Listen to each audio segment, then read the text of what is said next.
Welcome to My Lines, brought to you by Colin Boynton.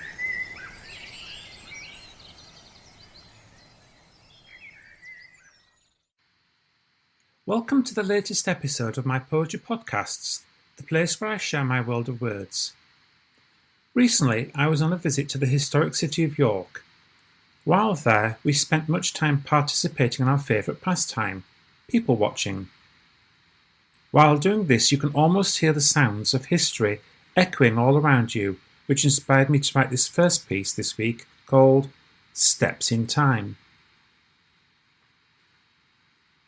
I sit upon a bench and watch the world go by. The day is very lazy, the sun is in the sky. And as I sit and listen and watch the passers-by, I see the shadows of the past that seem to catch my eye. The shadow of some person from back in history, walking in the present with people that I see. And echoes on the streets of footsteps now long gone, on paving stones or cobbles, the sound of urban song, echoing through history, throughout the passing years, bouncing off the old stone walls and ringing in my ears. The sound is sometimes faint to hear, and sometimes very clear, sometimes in the distance, sometimes very near. I wonder who made footsteps that echo back through time. Were they my ancestors, now mixed with steps of mine? My next poem this week is called Through the Years, and is once again inspired by thoughts of what has been and past, and yet still seems to be all around us. No one remembers who they were, too many years have passed. Faces now in photographs, fading with the past. They're showing how those people worked, in pictures black and white. They're showing where those people lived, fast fading out of sight. Out in fields in sunny times, with different working ways, men worked so much harder then, with longer working days. They worked by hand and worked on foot, working all as one. They worked very hard each day to make sure all was done. Once it was a life they lived, those many years ago, now fading into history books with little left to show. Who remembers where they lived? Those places change so fast. Even houses come and go, now in the distant past. With all the many changes we've seen throughout all time, people come and people go, it really seems a crime that very few remember when or where or who those people in old photographs were just like me and you. This next piece in a similar theme is called Thoughts. Walking through a graveyard on a winter afternoon, the dying light reflecting all the misery and gloom.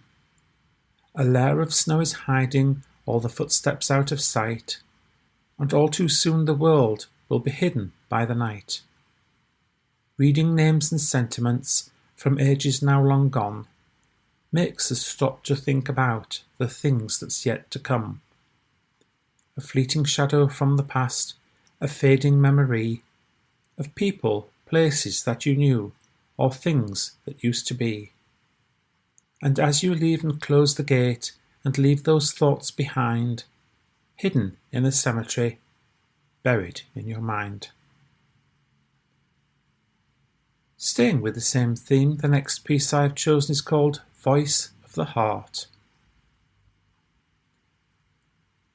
The day was very quiet down the country lane. There was no time for sorrow, there was no time for pain. The memories came flooding back of all those years ago. Children I would play with, we watched each other grow. And now I am much older, time has now moved on. People that I once knew, all of them now gone. But what's that noise I'm hearing? Voices drawing near? The sound of children's laughter coming to my ear. Just drifting sounds from long ago, it's just a memory. Their voices playing in my head with nothing there to see. Voices in my memory giving me a start, sounding loud and clear now, just voices of the heart. My final piece this week was written after coming through a difficult period and changes in my life, and is called I Am What I Am. A voyage of discovery, a journey made through time. The travels that I make in life will never be sublime. Excitement from adventures on paths I travel on. The choices that I make in life before my life is gone. All alone or with someone, the journey that I make is mine and mine alone, whatever path I take. To make of life whatever and do the best I can, I started in my childhood, I do it as a man. I am the man I am now from choices that I took. I cannot change my history, a slowly closing book. I carry on creating, I like the man I see. Doing all the things I do, the man I see is me. I hope you've enjoyed my choice for this week's episode. 2 of this week's poems are new and unpublished pieces. Another of the pieces was taken from my first book, My Lines, and 2 were taken from my book called I Never Thought I Would Again. All of my books are available either from myself or direct from my publishers. For more details, see my website www.collinscorner.co.uk. Thank you for joining me today, and I hope you will join me once again next week for another episode of My Lines.